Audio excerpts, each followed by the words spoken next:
ఏంటికేయాలి vote? ఈయన మేడ్చల్లోనే ఉంటున్నావు కదా 10 ఏళ్ళ నుంచి, అవునా? ఈటల రాజేందర్కి పక్కనే కదా ఇల్లు. ఎప్పుడైనా మన దగ్గరకు వచ్చాడు? ఇక్కడ దిక్క ఈయనే కదా ఫామ్ హౌస్ కట్టుకున్నాడు, కానీ ఎన్నడన్నా మన దగ్గరకు వచ్చిండా? మరి ఎన్నడు రాంది అలా ఓటాడుగా నీకు ఎట్లా వస్తాడా మన దగ్గర? 10 ఏళ్ళు మంత్రిగా ఉన్నాడు, ఎప్పుడైనా మన దిక్కు చూసిండా? పెన్షన్ ఇచ్చిండా? ఇల్లు ఇచ్చిండా?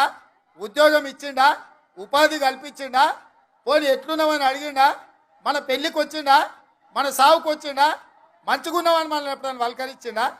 మరి ఏం అడగనోడు ఇవ్వాలి సిగ్గు లేకుండా ఓటు ఎట్లా అడుగుతాడా మన దగ్గర? ఎట్లా అడుగుతాడు చెప్పురి? కాబట్టే మిత్రులారా, ఆయన అనుకున్నట్టున్నాడు, పాలమూరు నుంచి వచ్చిన రేవంత్ రెడ్డిని గెలివనీయలేదా, ఆయనను గెలిపించారు కదా, ఇవాళ నన్ను కూడా గెలిపిస్తారేమని.